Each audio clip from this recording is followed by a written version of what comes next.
Story time about how my blind date hid in my closet for 8 hours. Disclaimer, this is not my story time, it was sent to me on Instagram. So I'm in my late 20s and I've been looking for a boyfriend for years now. I started using dating apps, but none of that worked. Recently, my boyfriend started dating this really cool guy. He told me he had a really good friend and that he thought they should set me up.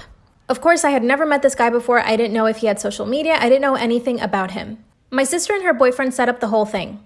Oh yeah, and my sister told me that he was a doctor, he owned a boat, and loved golfing. So I got ready for the date and I showed up to the restaurant. Right away, he comes over and says hi to me. He knew that I would be wearing a pink shirt. We sat down to eat and we basically stayed at the restaurant for 3 hours just talking and having fun. We talked about a bunch of stuff and towards the end of the date, he gave me a kiss and asked me out again. I said yes. We said goodbye and I went home. Then I decided to go get ice cream and I went back home. I watched some TV, went to sleep. The next morning, I'm getting ready, I open my closet door and he jumps out. Part 2 is up. This guy had been hiding in my closet for 8 hours watching me sleep and change. Disclaimer, this is not my story time, it was sent to me on Instagram. Ran into my living room and I asked him what he was doing. He said that he really liked me and that he just wanted to spend some time with me and he didn't know how to tell me, so he decided to come over to my place when I went to the supermarket the night before. I asked him how he got in and he said he came in through a window. I looked at my window and it was wide open. Remember I said I went to the supermarket in part 1? That's when he decided to come into my apartment. By the way, at this point I had just finished showering and I was in my towel. My knees started shaking and I was so scared. I asked him why he hid in my closet for 8 hours. He said it wasn't a big deal and that he thought I wouldn't see him. Then he actually said that he was excited for our second date. He started walking toward me and I told him to stay away. But then he started getting really angry. So I decided to play it off and act like everything was cool just so that I could get out of my apartment safely. I stayed with him in my apartment for 2 hours. Then I pretended I wanted to go get breakfast together. But then he lunged at me and tried to kiss me. Part 3 is he lunges at me and tries to kiss me. I pushed him away, but then he tried again. I ran to the door, unlocked it, and ran to my neighbor's house. I could feel him right behind me the whole time. He was asking me to calm down while I was running away. Did he actually think I was gonna be flattered that he was hiding in my closet for 8 hours while I slept? Luckily, my neighbor opened the door right away. He let me in, but my blind date tried to pretend that we were together and that we had just gotten into a fight. My neighbor knew better because he knew my situation. He locked the door and then we called the cops. It turns out he went to the same gym I did. My sister's boyfriend goes to the same gym. So he asked my sister's boyfriend to set us up, even though they actually didn't know each other. The cops looked for him but couldn't find him. I haven't seen him since. Story time about how my boyfriend caught me cheating on him with his best friend. Disclaimer, this is not my story time, it was sent to me on Instagram. My boyfriend is a total asshole. He's super controlling and jealous. If we ever go to parties, he never lets me out of his sight. And if I ever get hit on, he always blames it on me and tells me that I'm an attention seeker. He even tells me that I'm lucky he hasn't broken up with me because I have cellulite. He's always showing me pictures of other girls on Instagram and tells me that I need to work out so that I can look like them. We've been together for almost exactly a year, but recently I decided that I wanted to break up with him. The only part is I don't know how to do it because he has such a short temper. Well, his best friend, let's call him John. John is super nice and kind. He's super easygoing and makes fun of my boyfriend whenever he gets jealous. I recently opened up to John and asked him how I should do it. He basically told me to just get it over with. Well, 2 weeks ago, we all went to a birthday party. I got extremely drunk. As always, my boyfriend was being an asshole. I don't know what came over me, but I grabbed John's hand and I took him to the bathroom. I locked us in there and we started making out. And my boyfriend literally breaks down the door. My boyfriend breaks down the door and finds me and his best friend in the bathroom shirtless. Disclaimer, this is not my story time, it was sent to me on Instagram. My boyfriend grabs John by the collar and throws him on the floor. Then they start punching each other. I put my shirt back on and several other people started trying to break up the fight. When they finally separated, I told my boyfriend that I didn't want to be with him and that I was breaking up with him. And he grabbed my arm really hard, pulled me out of the party, and put me in his car. He started punching his steering wheel and I told him to calm down. That's when he tells me that I can't break up with him and that I'll never find anyone better. He drove me to my house and on the way he was interrogating me. I told him he was too jealous, controlling, and that he made me feel terrible about myself. Then he told me that that's how he shows his love. Then I told him it was over again. He said the only reason I was breaking up with him was because I was drunk. When he finally left my house, I called John to apologize for everything. That's when John told me my boyfriend had been cheating on me for months and that he actually got a girl pregnant.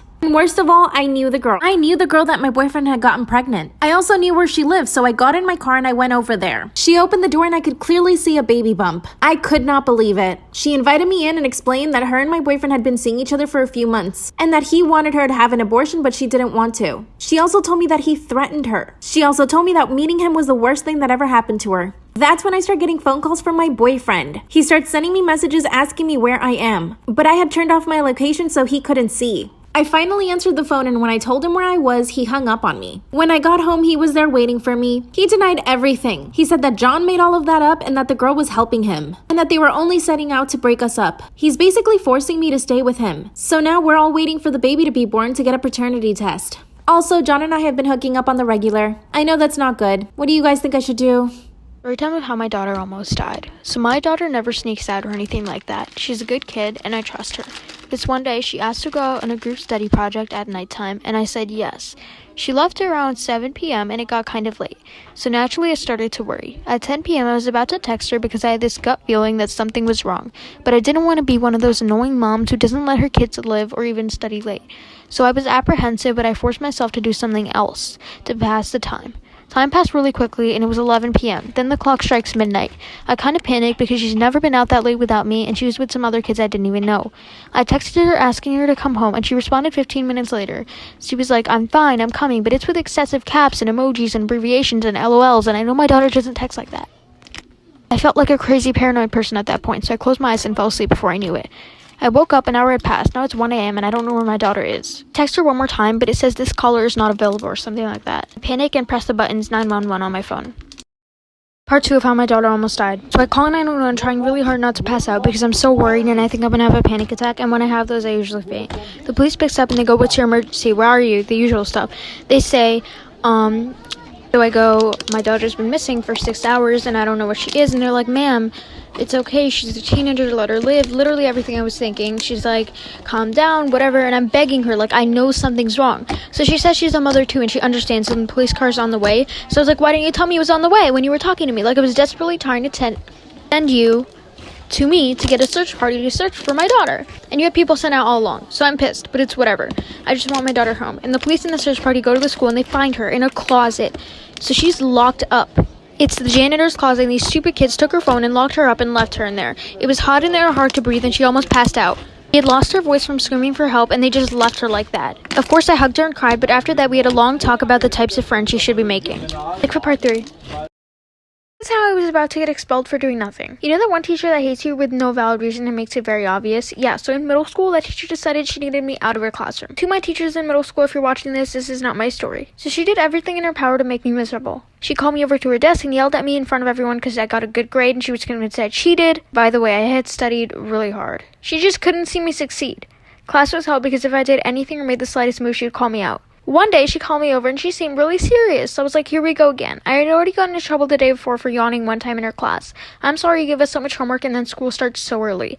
Anyway, so this time I was told that the superintendent was already in the principal's office to discuss what I did. I got scared for a second and tried to recall anything I had done wrong, but nothing came to mind. I took a deep breath and went to the office, and the principal just seemed annoyed that I was there again, and the superintendent wasn't even there, so she had just made that up. Let's call my teacher Miss Karen. So Miss Karen said that I had humiliated her because of her cultural identity or something. I literally told her she had given us the wrong homework, like for part 2, because I can't. Okay, so part 2 of how I almost got expelled for doing nothing. So Mrs. Karen was just really fed up. So she had this whole rant with the principal about how she did not feel comfortable with me in her classroom because I went past her boundaries. And the principal was not having it. The principal was like, "What is going on? Like, you keep on saying these weird general statements that have nothing to do with each other." And I know, like, this is a good kid. Like, I know she didn't really do anything wrong. So can you tell me exactly what she did and give me proof? And Mrs. Karen started screaming. She was like, "You don't believe me? Like, I work here. You should trust me. Blah, blah, blah. You trust this random student. She's such a troublemaker." So the principal explicitly stated, "Tell me exactly what she did wrong." So she had to confess I had done nothing wrong, and she was just making up the weirdest random statements so that I could be expelled. Her justification was that I was a very mean and rude classmate. What? Anyway, she's fired now.